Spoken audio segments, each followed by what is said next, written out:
pledge allegiance to the flag of the United States of America and to the republic for which it stands, one nation, under God, indivisible, with liberty and justice for all. Has the notice of this meeting been posted? I certify that it has been posted in accordance with the law, Chair. Thank you, sir. Any public comment? No, sir. No one is registered for public comment this afternoon. All right, thank you. Say again? Okay, we're going to do that at the regular meeting. Regular meeting. This is workshop. So let's go to work. All right.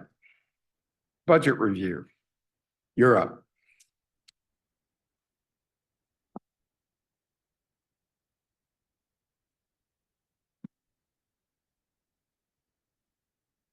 Good afternoon, trustees. So as Chair Stoma said, we're here for the workshop to have a review of the recommended FY25 budget. Again, I will give the caveat that this is a draft. This is a working document that will continue to change throughout the summer as we make additions and changes. But this is a lot of hard work has gone into this over the last several months and putting together this draft version. So I wanted to at least have the document to show you. And of course, you can ask questions along the way. You can provide feedback or comment for us as we work to continue to finalize the budget through the next several months. So with looking at the beginning of our presentation, we always like to have a dive in Lone Star College in comparison to our peers throughout the state. So many of these are going to be slides that you've seen before in one iteration, either at the board retreat or in other conversations. So I'll try to go through these fairly quickly, but I also want to dive into why they're relevant and how they impact the budget. So our very first slide that you're looking at is estimated FY24 taxable value. So obviously we'll talk about it a little bit more in a second, but the majority, our largest piece of the pie in terms of revenue that we receive is from our taxing district. And so what you are looking at here is a lot of information. It's a lot of our peers at the bottom, but it gives you an idea that this year's preliminary taxing amount for Lone Star is estimated to be $326 billion. I will caution that that is a preliminary value. That does change. We've seen it have pretty dramatic changes before we actually get the finalized or the certified values, which don't come in until late August, long after the budget is actually have to be finalized. So right now, what we're doing is looking at the $326 billion in taxable value. You can see that in FY23, our evaluation was 279. In 24, it was at 284. And so again, we think that 326 is very high.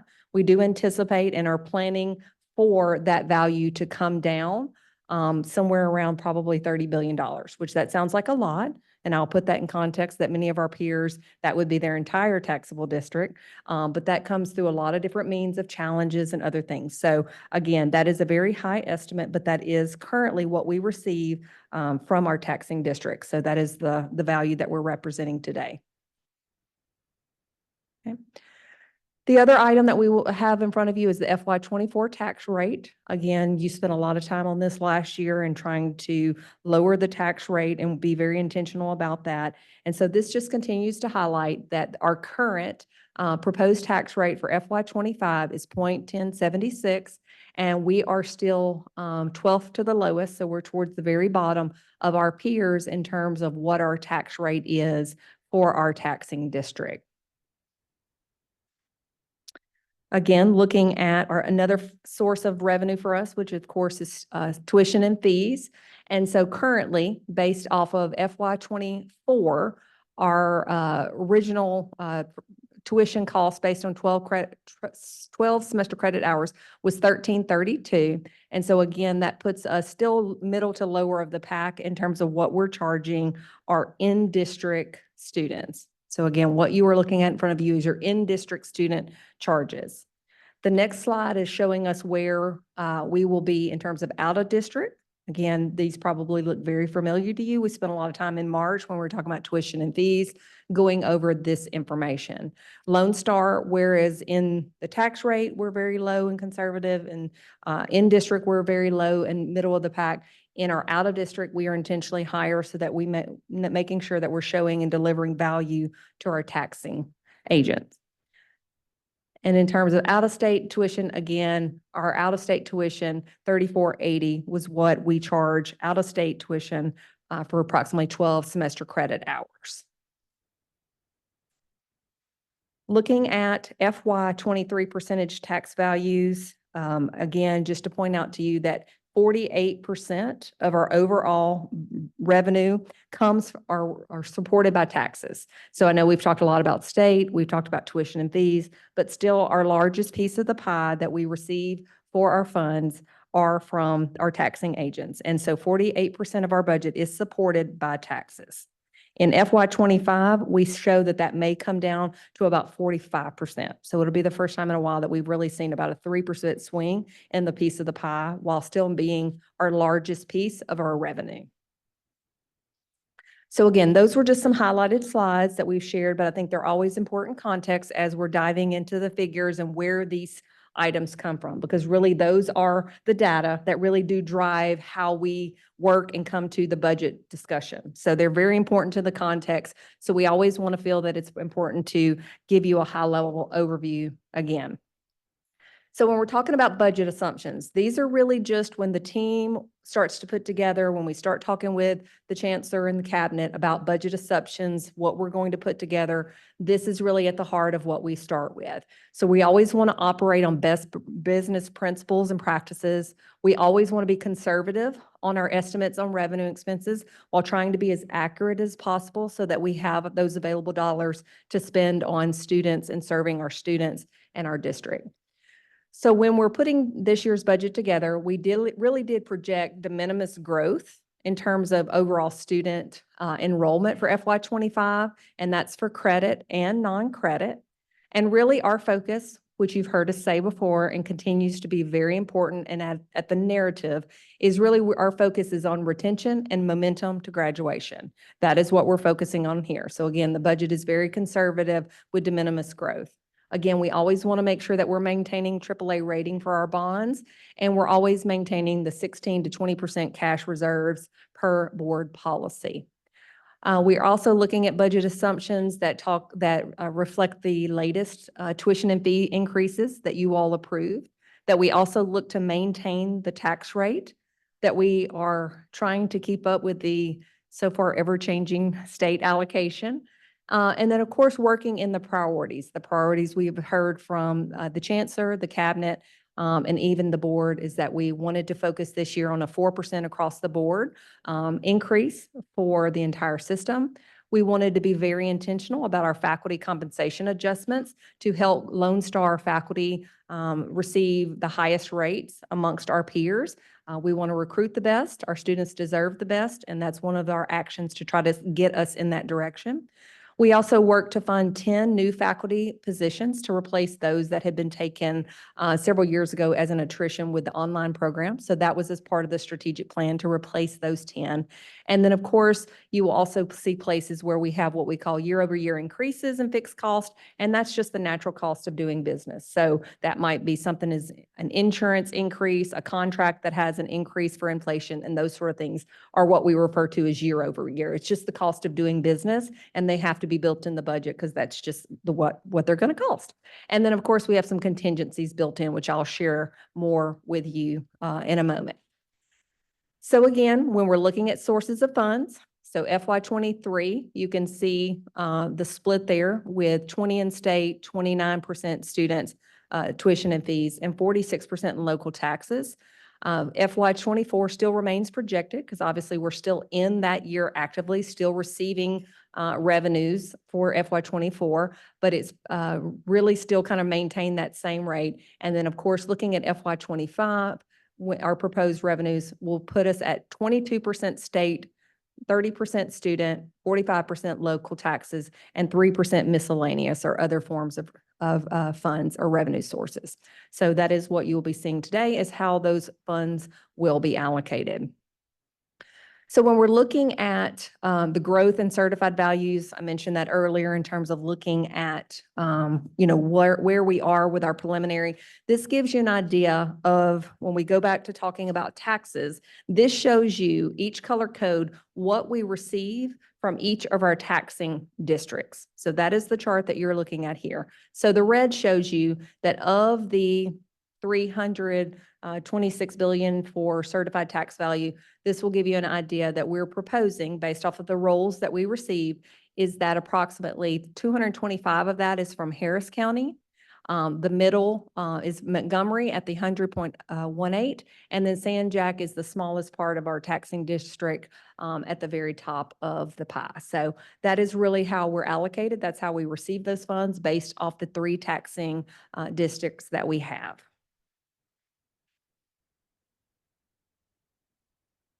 Okay.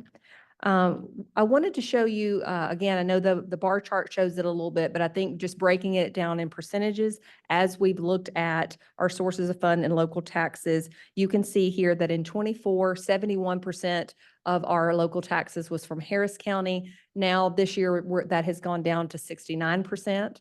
Montgomery was at 28.35, and now in FY '25 is 30%, 30.71% of our taxing amount. And then, of course, you can see San Jac has relatively stayed close to the same. So again, that's just the mix of our tax revenue and the breakup based off the counties that we serve. Any account for the variances? I'm just curious. Not at this time. We don't have enough information. That was just solely based off of the preliminary that we received. So we'll continue to update you all as we receive the actuals of that amount. So when we're looking at our local taxes, again, showing you based off of the 0.1076 taxing rate, as a reminder, 0.0732 of that is M&O, and this was for FY '24. 0.0344 was for INS, and so 68% M&O and 32% INS of our tax rate. Considering for FY '25, budget total tax rate, again, is 0.1076 of that amount. 0.0772 will be for M&O, and 0.0304 will be for INS. So again, that gives you a breakdown, is that 72% of our tax rate will go to M&O, and 28% of our tax rate will go to INS, which is otherwise known as our debt service. So I know this is a slide that was talked a lot about last year when we were talking about bonds, and we've talked about tax rate. It's very important for you to look at the past 15 years of taxing and taxing rate for our district.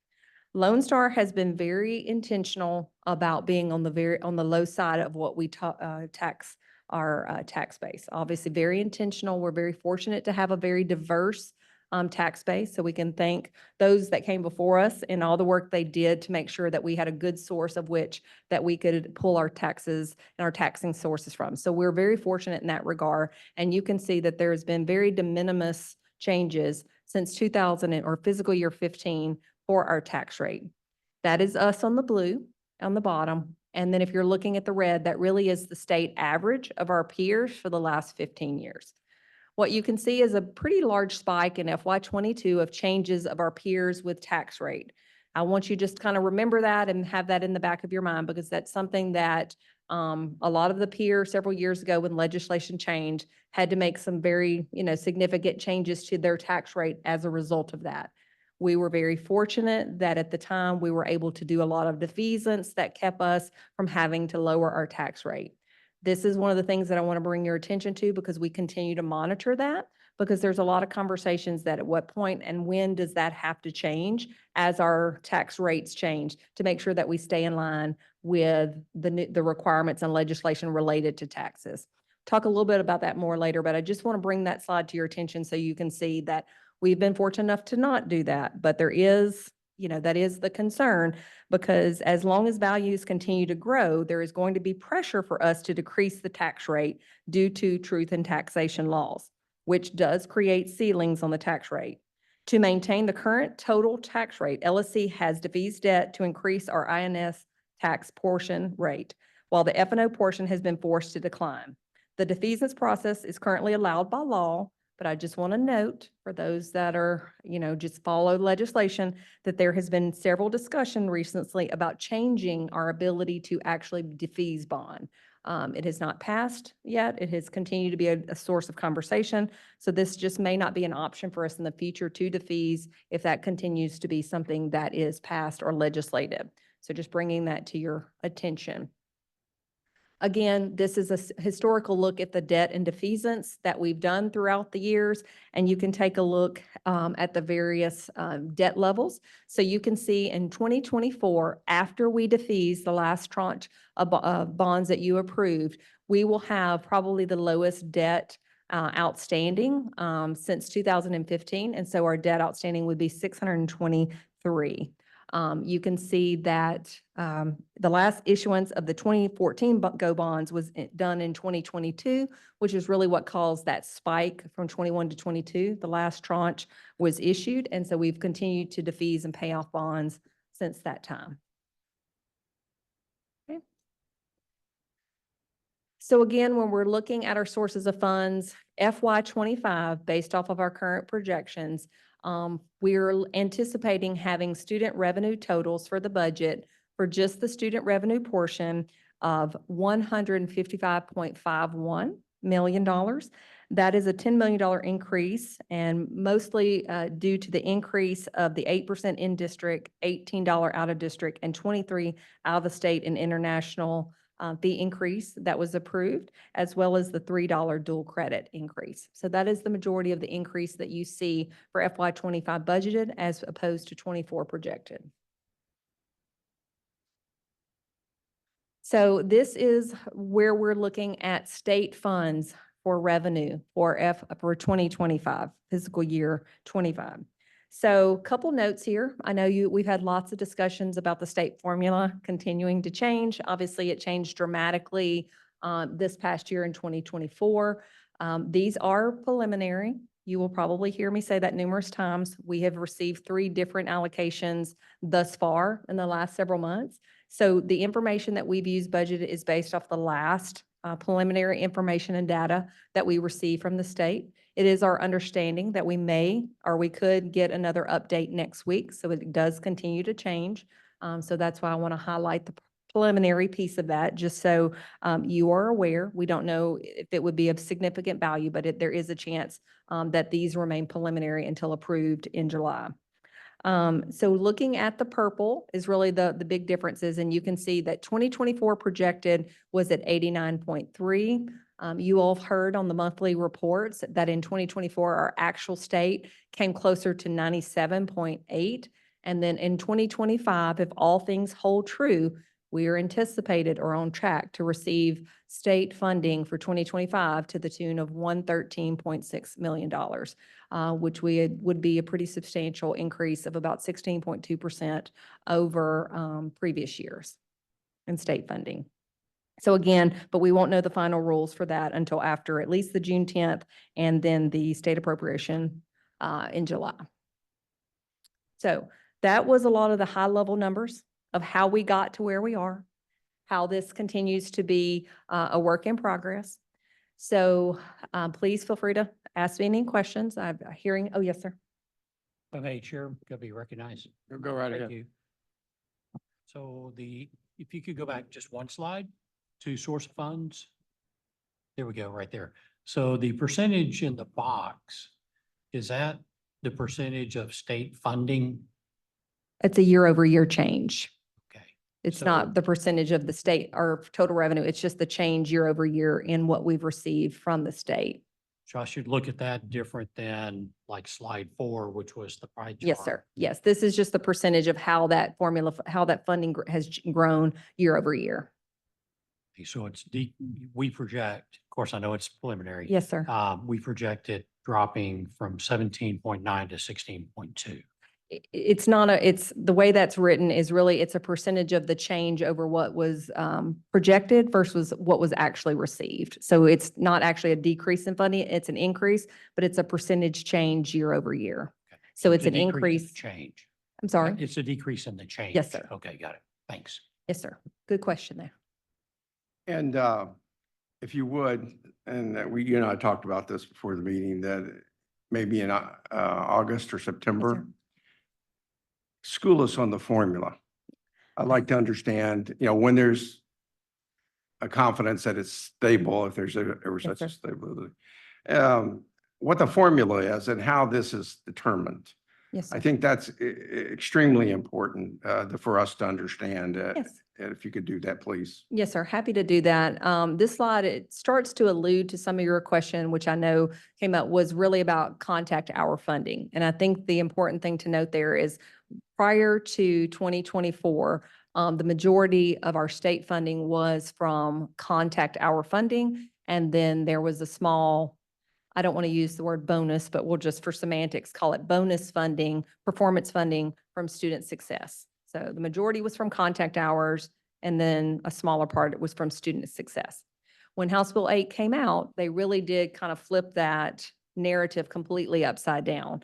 And so we get the majority now of our funding from those student success or those student outcomes, graduation, certifications, those things from, and that is what our state funding is based off of. We currently do not qualify for any contact hour funding. So the important thing is that contact hour funding is still available to some of our smaller peers, but we do not qualify based off of size. Only some of our smaller community college peers receive the contact hour funding. We do not. So right now in 2014 and 2024 and 2025, we don't receive any contact hour funding. Okay. So it's important, again, Mhm. that we understand what the components are Yes, sir. in this formula, Yes, sir. since they have changed significantly. Yes, sir. So we can understand what we need to ask you to measure. Yes, we're happy to do that. Yes. Chair, can I jump Yeah, in? yes, sir. With respect to the smaller colleges receiving funding, is that somewhat of a hold harmless from the state? Yes, that is their intent, and there's been discussion whether that stays out there or not. And all indications prove that for the smaller ones, when they don't have that taxing district, like I alluded to earlier, it really is holding them harmless. And so there is a formula that if you get X amount of revenue, then you'd qualify. If not, then you only get the next tier of funding. So we're not penalized, which is good. Right. They're just not harmed. Correct. That's Okay. right, because they don't have the volume of students to be able to, outfit their entire budget off of just the student success metrics. So yeah, it really is truly just to hold them harmless so that they're not negatively impacted by House Bill 8. So it was somewhat of a equalizer, if you will, on the state's part to try to make sure that they were still, we benefited from outcomes in graduation, but they didn't, see the detriment to that. Good, thank you. Yeah, of course. If I may? Yes. Sure. Sorry.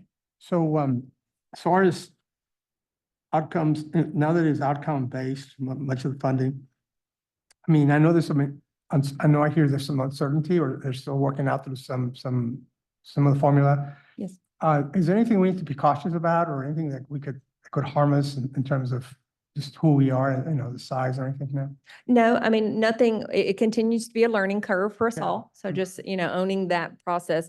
I think the biggest thing for you to understand about it, and to the chair's point, my plan is to put together a presentation to fully dive into it. Yeah. We've been studying it for Yeah, it's- 6 or 7 months already, and I can't tell you that I can, tell you every little intricacy about it. But really is, the main difference is to understand that it is really about those student outcomes, Mhm. retaining students, graduating students, certifying students, having them, helping students get a credential of value. And those are the various metrics that they're now basing us off of. So did we transfer a student to a 4-year institution? We can actually receive funding from that metrics. We always could under the student success, but it's a much larger piece of the pie. And there's a specific dollar value attributed to that. So there's a multitude of variants that we will base ourselves in what we turn in the data. They look at that, whether it's a 3-year rolling average or the highest of a 3-year rolling average, and we submit that to the coordinating board. And that is what they're basing our formula funding on, which is where this could still change, Yeah. right? So that's kind of what we're looking at. But, so that's why, again, the focus continues just to be, as long as we're focused on getting students in, getting dual credit hours at 15, those sort of metrics, then the revenue should continue to hold true, and we have a opportunity to have that number continue to go up. So the good news is it's definitely on the upswing for Lone Star as long as we continue to put students first in that regard. That's what I wanted to hear. Thank you. Yes, sir. And of course, what I'm going to ask you to do is to not only tell us what the metrics are, but how you measure it and how you report it. Even more specifically, at some point, the question I'm going to ask is, do you have the current technology in order to do that and do it without a lot of manual intervention? In other words, if it takes, hours or days or weeks to roll these numbers up, there's a problem in my opinion. But if you need some tools, that's where I'm going with this, to help you do your job. So we know, where financially we stand and what the impacts of the student, let's say the student behavior is, Yes, sir. that's important. Yes, Yeah. sir. Yeah.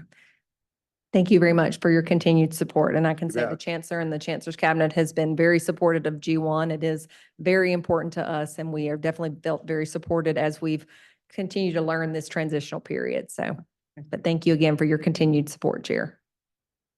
Okay, so really for the encore of the presentation is looking at where we are actually looking at for FY25. So again, I will get into the details of each of these, so there's no need to really, instead of this too hard, we'll go over each one in detail. But when you're looking at the FY25 proposed value, you can see at the top right-hand side that tax revenue, we are estimating based off preliminary tax rolls, that will be around 227.9 million. Again, approximately 48% of overall budget. Student revenue will be coming in around 155 million. State revenue is the 113.6 that we just spent some time talking about. And then miscellaneous revenue we're anticipating is going to come in around $16 million. And again, that is any of our auxiliary money, rental, any of our investment incomes really are that little bit of that 2% piece of the pie, but are still important to us. For a total revenue expectation of $513 million, up from the 458 budgeted for FY24. So when we're looking at the projected revenue increases, you can see again the assumptions that were made to help us drive how we got to these revenue dollars through the various sources. Questions? I don't want to go too fast. Make sure. So again, in looking at the change, it really is a total net new resources of 47.8 million over the budget of FY24. That does take into account that previously in 2024, there was a plan of use of reserves of the 6.5. So that is the dollar value that it's taken out on the bottom column to get us to a net of the 47 million new revenue. Okay, just make sure. Okay. So again, that is on the revenue side. When we're looking at the expenditure, again, we do go for a balanced budget. So we do account for all of the expenditures to match the revenues that we are anticipating of the 513. And so when we're looking at those, you can see that 232 million of our overall budget will go to the campuses, 224 to system operations. Operating and debt service will be the 7.5. Of course, so that's a total base budget of the 465. And then again, recommended budget changes will all go into detail about for each of the strategic areas. Will account for the additional $47 million, which gets us to the 513 total budget. All right. So when we're talking about strategic alignment, and again, looking at the strategic places, this is just a pie that shows us how and which pieces of the pie were funded based off the various strategic priorities. So this just shows you, again, 48% is tied to financial responsibility and accountability, 33% to culture, 15% to academic workforce, 4% student success, and then 0.3% in partnerships. All right. So looking at budget initiatives for FY25, so these are items that are considered new for FY25, is we are currently putting approximately $9 million into R&R, which you'll hear us refer to it as R&R, but it is repair and replacement. I am proposing with this FY25 that we put an additional $4 million towards R&R. R&R is our roofs, it's our buildings, it's our infrastructure. We're currently underfunding some of those areas, and so this is a time for us to try to be able to put additional dollars towards funding and taking care of our buildings. Growth and performance contingency is $1.7 million. That would be money that the campuses can qualify for, as well as system support for growth and performance metrics outcomes. So that would be something that we would actually distribute to the campuses in FY25 based off of growth of their student enrollment or performance outcomes. We are also requesting to put aside $1 million in repair and maintenance. In the definition, if you will, of R&R, carpet and paint are not included as part of R&R. So to carpet this room, that would not be able to come out of R&R because that is not a category. If you've spent any time carpeting and painting recently, you know that that doesn't get any cheaper. It's very expensive. So we are requesting to put $1 million aside for what we're calling repair and maintenance, R&R 2.0 or additional, and that will be additional $1 million that we can distribute to the campuses or system projects for just carpet and paint, which they currently don't have access to as part of the R&R funds. You heard me mention earlier that 10 new faculty positions will also be stood up in the FY25 budget. The QEP, we're in year 4 of 5 for a continuation of that program. New facility funding is $209,000. Sabbaticals is $106,000. The CHI leased, which is an increase, is close to $8,000. And then music license is right at about $5,000. So again, when we're looking at budget initiatives related to academic workforce, that would be about a $7.7 million initiative budgeted item. When we look at culture, this is where the majority of the new funds were being allocated. And that was very intentional and part of conversations that we've been having throughout the year. So personnel compensation increase is right at about $16 million. That is the increase across for the ATB, as well as the increase for faculty that we've talked about. That is where we're getting to that number. We've also put a set aside for faculty professional development. It's very intentional that our students get the best faculty, and we want to make sure they have the best resources available to them. So we're putting $1 million in faculty professional development for the faculty to have access to continue to better the students or their services to the students. Presidential compensation, we're being very intentional about pay grades and pay salary for presidential level positions. And so we're putting additional funds in that to be able to increase the pay for our presidents. Again, we want to attract the best, retain the best. And so we're making sure that just like we've done for faculty, that we're being very intentional for the compensation for our presidents. Convocation, that has been an ongoing expense, but it's being moved from auxiliary services. That is $85,000. Safety cameras for our police force is $35,000. And then we're continuing the employee referral program. Last year, it was a beta program, our pilot program, and there's $25,000 in the budget for that. And that is for employees referring other employees to come to work for Lone Star. And if that person is hired and successfully stays for a period of time, then the referring employee would receive a stipend or a bonus, if you will. Okay. So again, looking at the financial responsibilities contingencies, there's 7.3 for institutional contingency. Inflation, we have given out inflationary dollars for the last several years. We will continue to plan for that. That is, the light bill just goes up. Supplies just cost more money. So that's just the natural cost of doing business. And so that's been somewhere around 4% where we project to give that to the campuses. So I believe this is about a 3% inflationary growth of close to $5 million.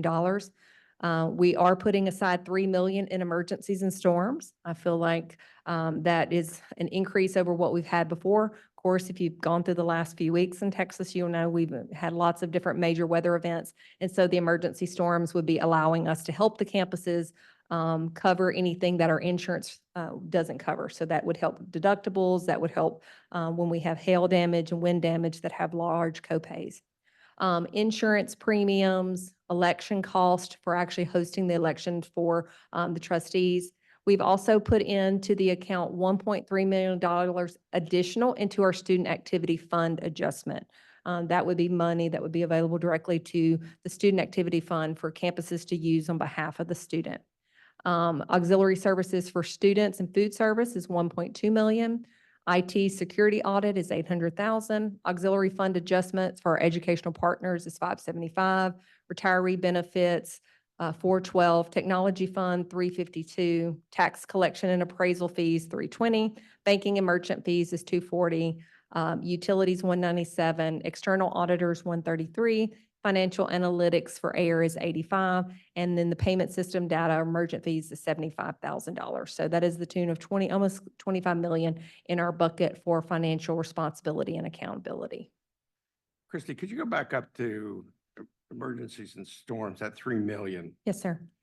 How confident are you that that's enough? In Texas, sir, I don't know, some days, some years, we're probably going to hit that on the head, and others we may not. We did use some previous data to try to inform that. Obviously, we still have contingency fees should we need additional funds. But we do have insurance that covers the majority of our loss, but typically it's about $100,000 per incident if we have flood.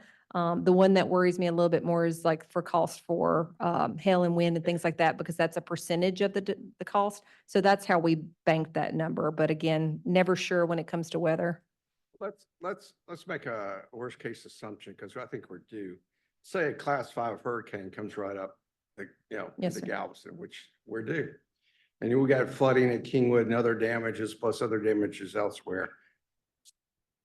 Would you foresee that type of disaster exceeding this? That type of disaster was not necessarily what we were covering here. This was more of an isolated incident, like the tornado we had, or a flood, or like a minor leak in a building. Items like you're describing where it would be hurricane level would typically where we'd engage FEMA, we'd set up a project, and it would really be a different source of items, which we might have to look at reserves or other things to meet that. I don't think we could ever budget in our budget authority for something like a hurricane. It would just be too impactful for the overall budget. So this is really not meant for that, but just meant, I don't want to say your everyday emergency, sir, but the more common ones that we might incur. Okay, thank you. Chair, could I follow up on that? Thank you. So I wrote down, you said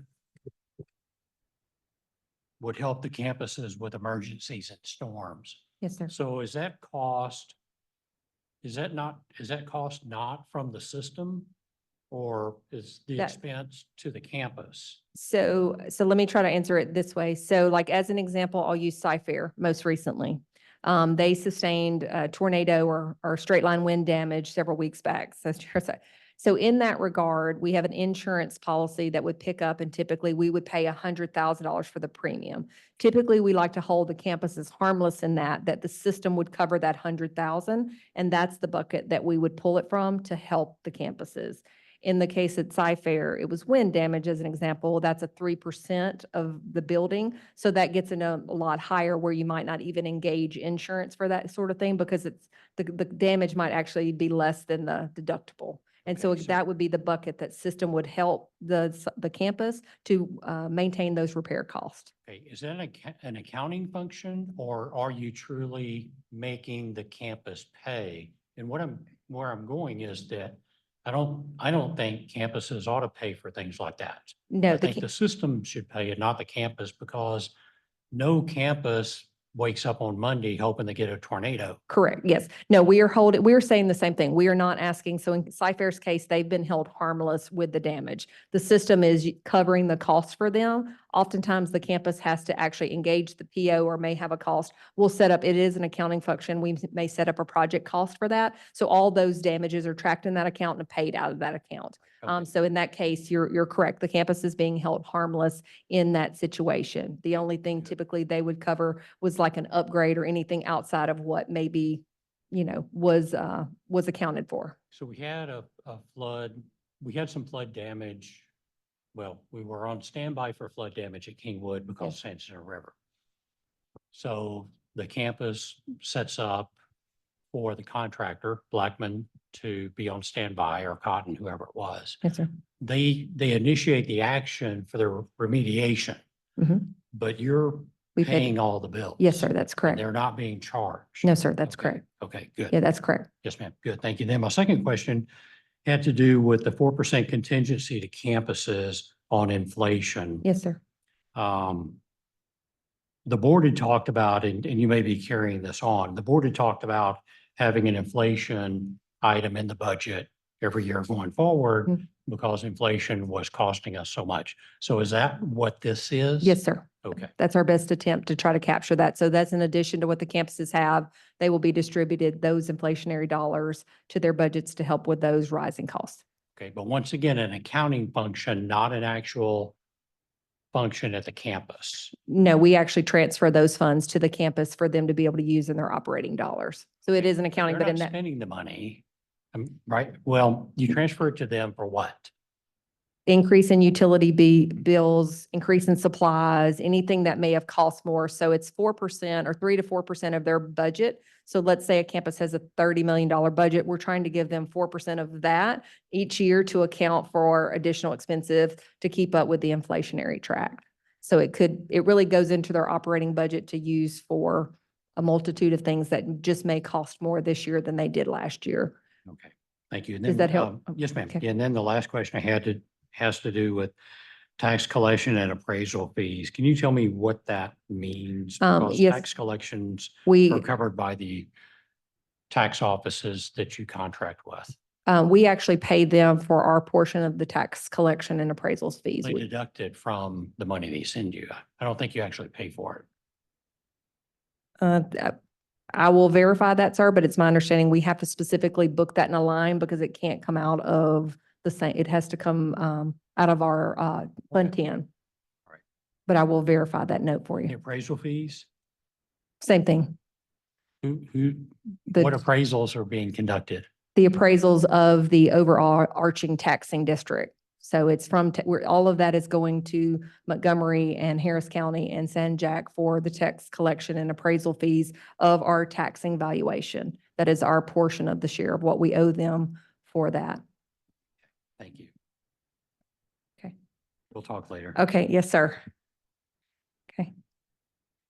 Okay, Since we were talking about the emergencies and storms, just want to make sure, I think I know the answer. It doesn't include flood insurance, right? Not in this case. not in this case. We cover that under other insurance premiums where applicable. So that would really just be for a set aside for us to be able to assist the campuses Yeah. in covering those co-pays or Ah. damages. So to Trustee Sullivan's case, that might be paying a remediation company for coming to get trees and replacing glass, or it could be for, any type of copay that we might owe. So, Okay. Yeah, National Flood Insurance Program went up Yes, sir. significantly this year, so I just wanted to make sure. yes, Okay, sir. Thanks. And a lot of those programs are what we pay over year in our overarching contracts. We typically just budget in addition to any increases because the base is already in the budget. Okay, good question. Great questions. So when we're looking at budget initiatives related to partnership, we have administrative support was 84,000, community connections initiatives of 80,000. And then the most important thing I want to talk about is student success here, where we are recommending additional advisors to help students, as well as advisors that may be coming off of some of the Perkins grants. And that is to the tune of $1.4 million in additional advising support for our campuses. We're putting 500,000 in there for student technology support. And then based off of a DOD audit, we also are putting 135,550 in for veteran services for additional positions as a response of our DOD audit to have additional support and to make sure that our student to veteran population is more in line with what the DOD is recommending. Could you give me an example of where the funding on the partnerships is expended? I mean, just one example. Trying to think right off the top of my head for like administrative support. It may be a position that we have at one of the campuses that is helping to look at a new workforce program or look at an initiative. So it may be a partnership that we're doing with a community as part of one of the workforce programs or campus initiatives to, stand up a new program. So these were just line item holds and may not represent a specific position or person. Let me see if I understood you. Let's just say down at Houston North, they go out and, like they have, they're in a partnership with a local church, to provide certain educational services. So is that where these are spent? No, not necessarily that, sir. It would be more in line with, let's say, we're looking at the feasibility of like a biotechnology program or something, a partnership or a grant. It may mean we have to stand up a person or a position while we work to get that fully funded program in place. So it's usually seed money to a larger workforce or some type of partnership, either through our workforce partners, corporate college, any of our, other subsidiaries such as that. So if Johnson Controls came to us and say, look, we want to partner with a program for you to train numerical control technicians. Is that an example that we could use? Potentially, I mean, some of that would be more of a corporate college startup program where we would be billing that back to the specifics. This would be more of like a long-term academic for-credit program that we're trying to, but I wouldn't necessarily rule anything out. These are typically where we're trying to get something going, and we need to hire or stand up a person to try to make that happen to see if it's a long-term viability. So, Thank you. great question. No, it's been there in one form or capacity in the past. So we're just trying to call out attention to some of the specific items related to the level of strategy. So. Okay. So again, this slide is really meant to talk about budget reduction. So where we're intentional at looking at programs where we're not just refunding or reallocating funds, we really try to be intentional every year at looking at making adjustments to either budgets that were given in the past, programs, and maybe in the case where I just mentioned where we had thought we would stand up a program and it didn't come to fruition or things like that, where we actually show in the next year that we've now reduced that budget back down and allocated back for either that equipment, that compensation, inflation, or any of those items where we actually took back funds that we proved that we didn't necessarily need or weren't going to utilize. So really the specific idea here was to not, because this can be a combination of a lot of things that we just rolled up into categories. But just to show you that we try to be very intentional about recapturing those funds and reallocate them and not just giving them out because we've given them out in the past. Okay. So when we're looking at cash reserves, this is where we're sitting currently for FY25. We are looking at anticipated cash reserves for FY24 after the set aside. And when we talk about the set aside, you can see the asterisk at the bottom that specifically refers to the August 23 Board of Trustees authorization of transferring $40 million in cash reserve from the college's operating to a college capital fund for future purchases of an ERP system and R&R projects. We were able to fund the majority of that out of last year's budget. There was a little bit shy of about $4 million that we still had to fund out of FY24 in order to meet the full $40 million that was pledged. And so when you see the FY24 forecast after set aside, that's where the 169 comes from. It's like I said, there was a delta of a little bit less than right at about 4 million, maybe 3.8 and some change that we needed to still honor to get us to the full 40 million. So when you see the set aside of 173, taking into account to finalizing that, it puts us at 169 based off of the FY25 budget of reserves of $169 million of anticipated reserve. So again, that is overall 32% of our total budget. And so obviously we're well ahead of the 16 to 20% reserve figure that we are required to have. So again, it's something to cognizant that number continues to shift, because as long as we're looking at 20% of the overall budget, every time our budget grows, then the amount that's in the reserve has to grow. So right now, that's just something to consider what that 20% is, because this year we had an additional, $40 million in overall revenue coming in. So again, as that increases that overall, now we're at 515 million. So as we grow our budget, so does the actual value of the reserves needs to increase to keep up with that. So that is really what that's meant to show you, is just a percentage of the overarching budget. Oh, sorry. Sorry. No, you're fine, sir. When we made the decision to put that $40 million back, we're in anticipation of an ERP replacement, which is still has to be done. Yes, sir. Is there any other thought on putting other reserves back for that same purpose? It's been an ongoing conversation, but I would also said that that's really up to the discretion of the board. We were just fulfilling the obligation that was previously presented. Right now, this FY '25 does not account for doing that, but obviously if that's a direction, that it's something that we could continue to research. Well, I don't know if it's up, I know it's up to the board for its final decision, but it's really up to you guys, operations, to say, all right, we're gonna need this much money. And what year is this? So let's say 27, Mhm. to start replacing our ERP systems. We think it's 80 million. Wouldn't it be wise to have that type of projection to put in here? I can tell you it would be based on my experience Yes. and watching corporations spend tons of, 2 and 3 times what they've estimated. So I'm just asking, are we going to be wise recognizing that you're going to have to replace this system? It's going to be much more than 40 million. Yes, sir. And, is it wise to put more money back when we can, if we have it, to do that? That's my question. Yes, sir. I mean, as long as, if that's the direction that we're going and that's the direction that we want to look at, we definitely would want to do it in a year where we have the budget authority to do it. Otherwise, it would have to be a move from reserves or an increase in budget authority in that year to be able to make that happen. So, Well, I would say do your cost benefit analysis and come to us with a projection of how much money you're going to need. Okay. Let us have a projection. Okay. What the return on investment, and you can do a simple return on investment, going out 5 to 10 years to show us what you're going to need, what you think you're going to need. You have to give us that before we can say, yeah, you barely, and say, we need another 20 million. Yeah.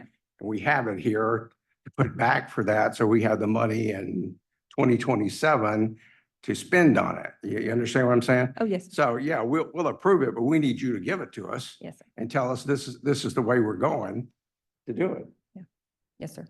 And we're having, This is not trivial. You don't want to get into one of these implementations and you find that, oh, well, geez, 40 million, we really need another 40 million. And it happens all the time. yes, sir. I'm just giving the benefit of my experience in this area. Yes, sir. Chair, could I? Yes, sir. Comment on that?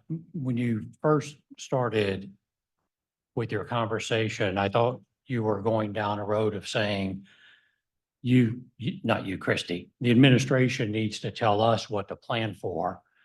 Then you kind of focused on ERP, but aren't we talking about every potential expensive project? Oh, Because- absolutely. Yeah, so Yeah. we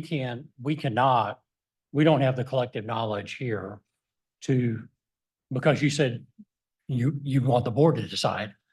Well, I may have misinterpreted what you said. yes, yeah, a little bit out of context, but I apologize if I didn't bring it. I said, when we talk about those things, as we look at strategic priorities, as those things are identified that they need, then yes, that is really up to us to bring it forth to the board for approval as those additional items are identified. I know that because the ERP was used, and there's a lot of ongoing conversations about that, so I may not be the best to speak to where we are with that at this moment. But I do agree, when we have those strategic priorities and we need to do those set-asides, that will be a very intentional conversation. We just did not plan for any of those additional ones in FY '25. That doesn't mean we can't. We still are working on the budget. So that's definitely something we can have those conversations around. So, I recommend you just take a look at it. yes, You sir. take a look at it and report back to us what you find, Yes, sir. what your gathered thoughts are from Yes, sir. your team. Chancellor, I think that'd be a system-wide look, not just finance. System-wide. Yeah. And I don't mean to harp on ERP, but No, I know how these can eat a company up. Yeah. Eat this educational institution up. I mean, $500 million, quite honestly, is a drop in a bucket to, these big oil companies. So, and another coming up with another million, I should say, 40 million to complete a deal is what you call career limiting. So I'm just saying, let's be smart. It should be for the entire system. But I can tell you, this one is a gotcha. Sure. And that's why I'm emphasized on this. But yes, you're correct. It should be through the entire system. So Chair Sullivan, thank you for recognizing me, sir. I think to be fair to Dr. VN, before she can do that, she needs the operational owner, which is Executive Vice Chancellor Johnson, to essentially lay out the timeline of what she believes as the operational owner needs to happen and when. And we actually just so happens that this afternoon at the regular board meeting, Executive Vice Chancellor Johnson is going to present on the ERP timeline in terms of what she believes operationally our IT division can follow. Then from once she presents that, then I think Dr. VN can say, okay, how much money do you need for phase one, for phase two, for phase three? And then at that point, we put it in the budget and bring it to the board for the board's input, review, and hopefully ultimate approval. Fair enough. Follow up to that. I apologize for carrying this on, but the wheels hopefully are turning within Lone Star about things other than ERP.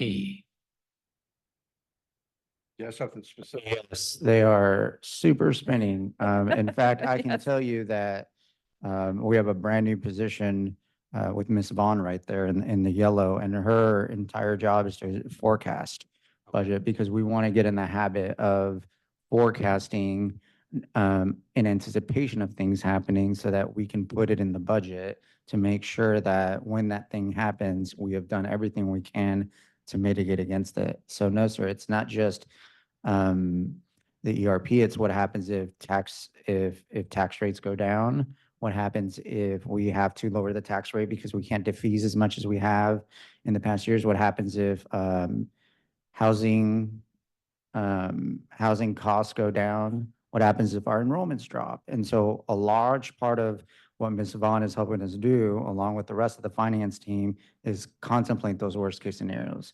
Up to and including, for example, we just finished an exercise where I can tell you down to the business unit at what point we would have to cut employees, right? Because if you pay attention to a lot of school districts in the area, they're having to lay off people and cut employment. So one of the fundamental purposes of my job is to make sure not only that the institution endures, but that we keep all of our employees. And so we're building the budget now in a way where if things happen, people's jobs aren't affected, right? And so it's not just operationally what we're doing, it's labor and employment costs. And so, no, sir, it's all the things. Okay, with respect to the potential impact on bond defeasance, could we start, if you're not already, could we start creating some options and alternatives? We've done that, sir. Yes, We're we've doing been- that. We've engaged sure, bond yeah. counsel and as well, I believe, our financial advisors, correct? been- So we've been they're doing- modeling it for us. Yeah, we are, the Treasury team, and I'm happy to have them speak if you want some more detail about what, they have literally since December been working through all of the bonds, all of our options, all the defeasance, taking a deep dive into all the things that the chancellor so eloquently put. We've really been looking at worst case scenario, best case scenario, what it's going to look like. Would we have to defease? Would we have to lower the rate? So we've been running all the various scenarios to be prepared for the best and the worst, so we can be ahead of that. But again, a lot of times until some of these things are finalized, we can't actually put in those plays. So, but we are trying to run the plays, if you will, on each of those various scenarios. And I would like to give a lot of credit to the Treasury team that they have a very new team, but have really hit the ground running to dive into all those numbers. And of course, we'd be happy to share some of those things or present those findings to you all, but because that far exceeds my reach. It's the entire Treasury team has been working on those items, which is again, we could probably spend a large amount of time just talking about the bond defeasance and a point where we may have to lower the tax rate. That may be a very real conversation that we have to come back to you with, because we could potentially run out of runway, if you will, where we can't actually defease more or if, rates. So Sure. Chancellor, I think that'd be an appropriate topic for the finance committee to be updated on. Yes, As sir. kind of a hint, if you don't mind. With the legislative session coming up, the runway may not be very long. If they take action in the next session that could impact us, I know you might know where you're going. I want to know where you're going. yes, sir. Yes, sir. I don't mean that like I'm No. in charge. I just mean, Yeah, we need to know where Yes, you're going. absolutely. Yeah. so I don't want to wait until it's, okay, the guns to our head, the Yep. calendar's here, this is what we have to do. Yeah. I'd like to kind of be brought up to speed on that. And I think a good vehicle for that might be the finance committee. We can always report to the board, don't get me wrong, but I get bogged down on this stuff, as y'all know. And the committee Yeah, meeting absolutely. I might be definitely. the most appropriate venue. Yes, sir. So I don't think the gun's at our head yet, but we're opening the door, Yeah. right? And so, Thank you. yes, sir, we will add that Yes, to sir. an audit. I think that's very appropriate, sir. Happy to do so. Any I didn't want to, make sure. I want to also call to your attention this slide because it does have some very specific reminders and ideas. So as you know, the governing body must adopt a tax rate before the latter of September 30th or 60 days after the date the certified appraisal roll is received from the taxing unit. So again, remember, everything's preliminary. We have not received the actual certified appraisal rolls. So 60 days after that date, we have to have a tax adoption. So last year, just to give you kind of a time frame, the appraisal roll was received on August 29th, and the deadline to adopt the tax rate became October 27th. The board meeting to propose the tax rate was September 19th. So all of those are items that we're working on, and to Trustee Sullivan's point, we're running all the various scenarios, but really, a lot of those facts and figures are what we have to wait to come in to be able to put those items in action. But I do want to point out those very specific tentative dates to make sure you are aware of those deadlines that are pending for us. Okay. And then I would be very remiss if I did not thank a lot of folks that have actually been working on this budget presentation day in and day out for the last several months, weeks. So if you don't mind and indulging me to allow me to recognize really the brilliance behind a lot of the work that you see. And that's Mara Capper and the budget planning team. And then Jennifer Vaughn and the forecasting and treasury team. Of course, Nissa Peterson in our office, who is the chaos coordinator to get all the. She just tries to keep us all going in the right direction on days. And then, of course, my peers in the enterprise application team, the VIP ads, the campus business directors, and the system office business officers. This really is a labor of love. And even though you just see the PowerPoint slides, there's many, many man hours that go into this. And it really is a team effort. And there's quite a few of them that don't like to be recognized, that are in the very back there, that are the quiet type, that are not saying anything. But they really are the heartbeat of Lone Star. They really are the heartbeat of Lone Star and some of the very best at what they do. And so I really appreciate you allowing me to recognize them and their special talents, because we would be lost without them, and they really are a pleasure and really care about Lone Star. And this is their baby throughout the year. So thank you all, and happy to answer any other questions. Otherwise, that is our draft presentation for this time. I just want to say, I want every one of you to know that we appreciate you. We do. We have to ask the hard questions. Things are ever changing. And I think we have to go through some changes here. And you folks hold it together. We do. We may ask hard questions, but there's no criticism here, and no one thinks that anyone here is doing a bad job. You're doing an excellent job. I want to just never think anything different. Because we need you doing your job for us to, how should I say, make the decisions you need us to make. So thank you, Chris. Thank you, your team. Thank you. Dr. Van, I'd like to thank you. I'm not a numbers person like my colleague Trustee Sullivan, but you got to have numbers people on here. Not my whole family's a numbers person. I'm not. But you make it so easy for me to follow. I mean, I have to tell you that I appreciate it for you. It's called like I don't know, what do we want to call this?